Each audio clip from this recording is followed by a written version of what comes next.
Est-ce que je peux faire plus cliché comme intro pour mon pays? Non!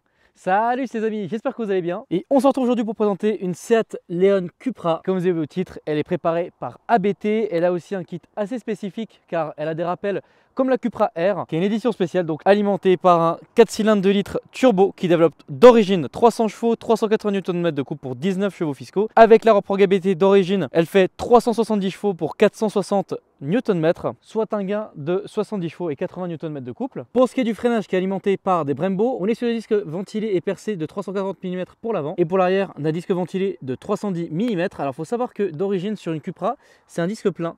Et donc là, on est sur un disque ventilé. Tout ça pour freiner un total de 1395 kg, vulgairement parlant 1,4 tonne. On se dirige sur le coffre qui, quant à lui, s'ouvre manuellement et fait 380 litres. Donc c'est un véhicule que j'utilise en ce moment un peu en daily. D'ailleurs, je voulais aussi remercier YFood qui est le partenaire de mes vidéos dont je vais parler un peu plus tard. Mais retenez en tout cas les goûts qu'on a ici, c'est-à-dire vanille, alpine chocolat, les fruits rouges et le cold brew coffee. Vous avez un filet de rangement sur la gauche, crochet ici et là. Dans le faux fond, on a donc le nécessaire en cas de crevaison. Comme sur la Polo GT, bien évidemment, pas de galette et pas grand chose en cas de crevaison. Le réservoir qui se situe sur la droite fait quant à lui 50 litres. C'est bien évidemment une essence. On a quelques parties en carbone. Et ici, au niveau du panneau de porte, on a de l'Alcantara et un motif en cuir avec des rappels justement un peu carbone. Ici, une poignée, un ciel de toit en tissu noir. On a l'éliseuse ici qui s'allume de cette manière-là.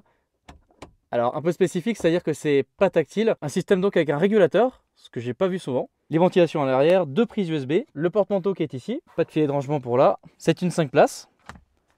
On a un accoudoir central avec deux porte-gobelets et la trappe à ski, très important dans notre pays. Voilà un peu la configuration des sièges, c'est-à-dire mi-cuir, mi-Alcantara. Voilà. On a toujours cette partie justement imitation carbone. On a un peu le même motif justement dans les Golf R au niveau justement des portières. Au niveau de la conso, elle est environ à 7 litres de moyenne au 100. Et donc là, on est sur une phase 2, c'est-à-dire que les phases 2, on les reconnaît par exemple aussi au phare. Donc plutôt que de faire juste comme ça, il y a ce retour ici justement. Donc là, vous pouvez reconnaître ça à la phase 2. Il y a aussi d'autres petits détails. Autre spécificité, donc là, on a des parties en carbone sur celle-ci.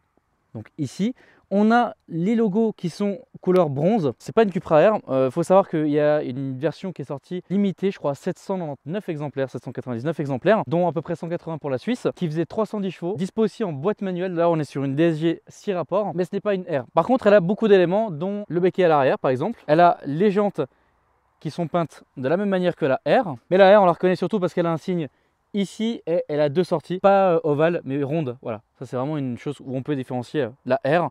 Mais elle a à peu près cette couleur là ou alors plutôt mat. Donc ça c'est vraiment une chose où on peut justement différencier une R d'une Cupra normale. En tout cas, voilà encore une fois de l'aspect extérieur ce que ça donne. En tout cas, c'est une très belle voiture, surtout en phase 2 comme ça. Elle existe aussi en break. Faut savoir ça. Donc ce qui est bien avec la Cupra, c'est qu'elle existe vraiment en 3 versions. En coupé 3 portes, en 5 portes comme vous pouvez le voir là, et en break forcément aussi 5 portes. Petite spécificité pour la version break qui est la ST, c'est qu'elle est 4 roues motrices. Là on est sur une traction et on va découvrir ça un peu plus en détail tout de suite avec la GoPro. Voilà le nouveau véhicule de l'avant, la clé ressemble à ça, donc une clé Volkswagen, donc avec petit logo Cupra aussi en bronze, signature lumineuse. Pour des raisons évidentes, je me suis un peu éloigné de nos amis les bovins afin de ne pas les déranger quand je vais faire justement le test de Revs. Je voulais aussi remercier Romain de Concept Car 2000 qui m'a prêté le véhicule, et bien évidemment je voulais aussi remercier YFood qui est le partenaire de mes vidéos, que je vais en parler un peu plus longuement dès que j'aurai démarré le véhicule. Alors, première chose, c'est que là je suis en mode Cupra. Donc là je vais directement faire des revs. Donc on a un rev limiteur à 3800 tours minute. Maintenant si je me mets en mode confort,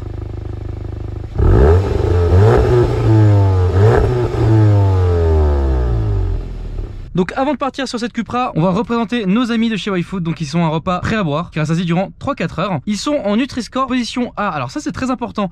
Pourquoi? Car la plupart des sandwichs triangles sur les aires d'autoroute sont entre B et D. Et alors là vous allez être choqués. Les Big Mac, donc quand même un gros sandwich quand même, est en Nutri-Score en position C. Et le cheeseburger simple, même triple, il est en D.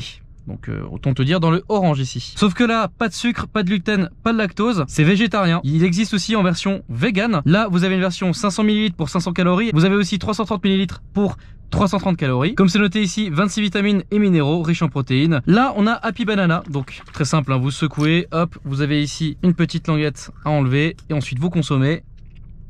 Pour ceux qui veulent savoir la texture en bouche, déjà ça se conserve 6 mois sur une étagère.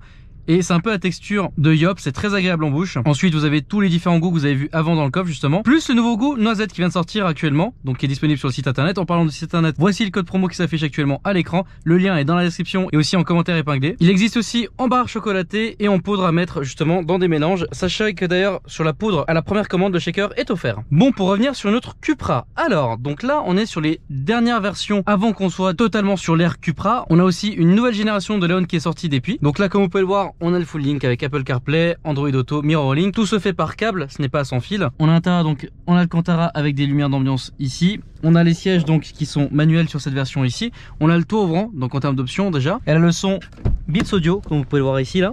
Le logo Cupra rétro-éclairé ici. Le Virtual Cockpit qui est un peu plus détaillé qu'une Golf R. On a plusieurs vues, on a celle-ci ainsi que plutôt sportive. Donc vous avez vraiment le choix. Finalement là, vous allez de toute façon trouver votre mode qui vous correspond. Ce qui est bien, c'est que l'affichage un peu sport, il est là. Et vous avez de toute façon les températures d'eau à gauche, l'essence à droite, température d'huile ici au centre, le mode de conduite, la vitesse. Voilà, là ici vous allez plutôt être sur le mode de vitesse, donc la MD Sport. Enfin, voilà. D'ailleurs, chose intéressante, même chose que sur la Polo 5 GTI phase 2 en tout cas, c'est que là par exemple, regardez, on est en D, et si je me mets en mode sport, voilà, le régime augmente automatiquement. Et si vous mettez en M, ça sauvegarde. Ça c'est vraiment une bonne chose. En parlant de sauvegarder, vous avez vu que quand j'ai démarré la voiture, elle est automatiquement restée dans l'ancien mode dans lequel j'étais. C'est-à-dire que par exemple, regardez, en mode confort, ok, je vais éteindre la voiture, voilà. Donc la voiture est éteinte. Je vais redémarrer la voiture. Elle va se remettre en mode confort. Simple. Maintenant, je vais me mettre en mode Cupra. Je vais rééteindre la voiture. Voilà. Je vais la redémarrer encore une fois. Et voilà, elle est restée en Cupra. Comme vous pouvez le voir si je rappuie sur ce bouton Cupra. Ça c'est vraiment déjà une super bonne chose. Ensuite, bon, siège chauffant, climatisation Bizone, frein de parc automatique, voilà, ou non, frein électronique. On a ici un rangement à son centre avec une 12 volts ici, anti-pallume-cigare, deux prises USB ici. Vous avez une prise jack 3.5 là. Le toit qui est ouvrant aussi. Bon là, vu la météo, c'est moyen, mais il est ouvrant, voilà.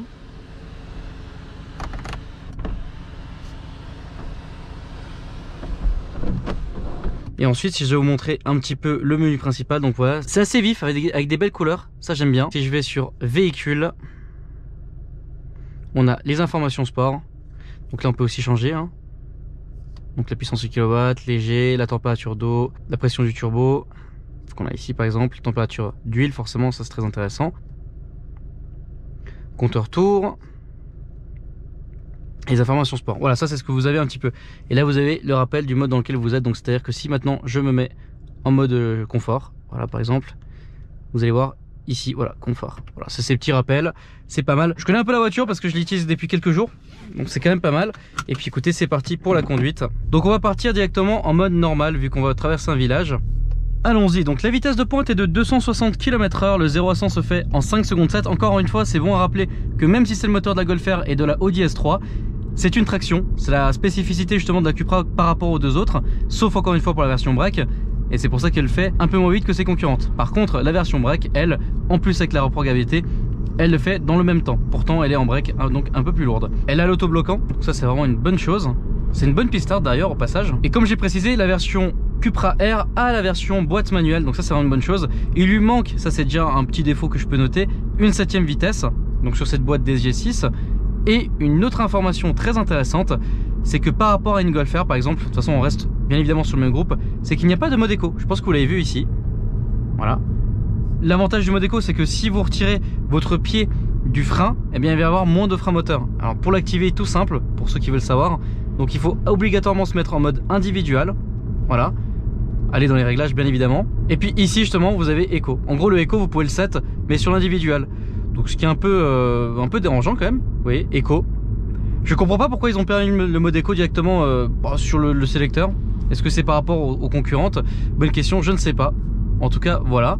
Elle a un gros active sound, c'est-à-dire que dès que vous mettez en mode Cupra, eh bien le son moteur revient dans les haut-parleurs, mais ça vous allez pouvoir le constater d'ici pas longtemps, dès que je vais vous envoyer un petit peu plus.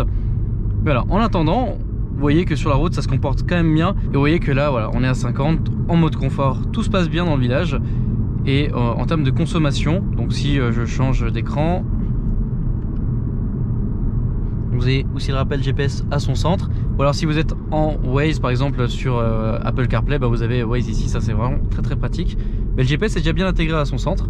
Voilà, très bonne chose déjà. Mais vous les amis, ce qui vous intéresse, c'est plutôt quand on envoie. Ah bah écoutez, c'est très simple.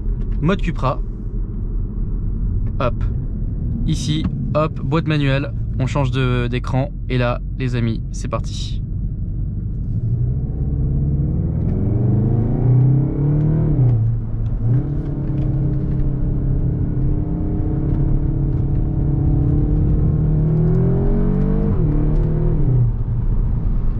Alors, il faut savoir que la gendarmerie nationale française a échangé les Mégane 3 RS contre des Cupra. Alors, le contrat est déjà échu, hein, donc ils sont déjà en train de chercher un autre partenaire. Mais il faut savoir que vous pouvez croiser ces voitures sur la route.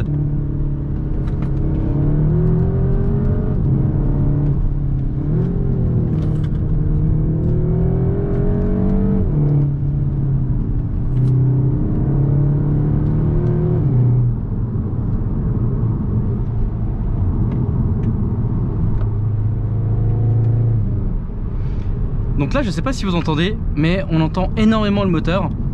Et c'est normal, c'est un rappel justement dans les haut-parleurs. Donc l'active sound quoi, tout simplement.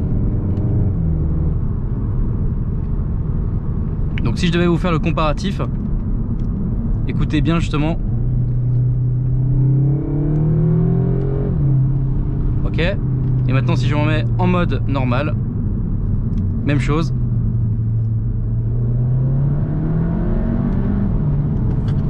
Donc voilà, je sais pas si vous avez entendu la différence, en tout cas dans la réalité ça s'entend vraiment beaucoup la différence entre le mode Cupra et le mode normal. Donc voilà un peu ce que ça donne justement. En termes de conduite, j'ai vraiment été agréablement surpris. Je trouve plus fun à conduire les Cupra qui sont justement en traction plutôt que justement les Golf R et les Audi S3 qui sont en 4 roues. Et là on a un effet justement plus lisse dans la conduite et ce que j'apprécie pas forcément justement. Et là ce qui est agréable c'est justement d'avoir ce côté traction et beaucoup plus fun et beaucoup plus joueuse justement. Je la trouve beaucoup plus joueuse que les versions 4 roues motrices. À voir la différence avec la Cupra ST, mais bon ça va être la même conduite justement que les deux autres voitures du même groupe. Parce qu'encore une fois justement les deux autres voitures que je viens de citer font partie du même groupe. En tout cas une ambiance sympa. Voilà, on a les coques de rétro en carbone. On a les rappels ici, enfin le volant qui est ici en cuir plein, ici perforé, sur piqûre blanche. Enfin, il y a des rappels assez sportifs un peu partout et c'est à dire que quand on est dans cette configuration là avec tout le rétroéclairage rouge, ici des rappels rouges, là, ici, ainsi que dans le... Enfin, on a une bonne ambiance. Même ici justement vous pouvez voir. Et la nuit ça rend bien, voilà, ça rend plutôt bien. On n'est pas au niveau bien évidemment des classes A, mais c'est discret, ça sait se faire savoir que c'est sportif justement. Aujourd'hui le temps n'est pas avec nous, mais la chance que j'ai c'est que les pneus sont plutôt très bons et la voiture est vraiment très efficace.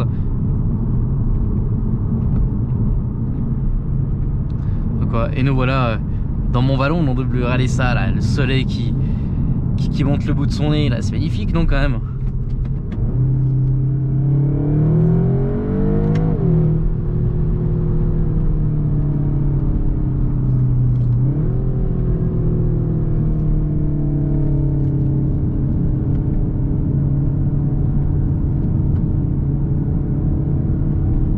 Voilà, dernier petit plaisir dans la vidéo, on va se remettre en mode normal, confort.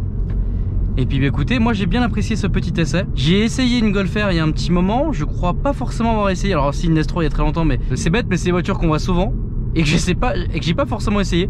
Et c'est vrai que c'est positif de donner un avis dessus. Alors si je devais vraiment résumer la voiture, je pense que je pourrais la résumer de cette manière là. Beaucoup plus fun justement que les versions Quattro de ce groupe Vague, voilà. Donc j'inclus bien évidemment pas que Seat, j'inclus tout le groupe justement, le Volkswagen. Donc voilà, point positif justement pour la version traction. Et puis la petite reprog ABT. Donc là oui, les chiffres que j'ai donné avant, le 0 à 100 en 5 secondes 7, c'est bien évidemment d'origine. Là avec la reprog j'ai pas forcément trouvé le chiffre. J'ai essayé de chercher mais j'ai pas forcément trouvé. Ça l'a fait gagner de 0,2 secondes au minimum. Donc on est au moins à 5 secondes 5 pour le 0 à 100, ce qui est quand même très positif.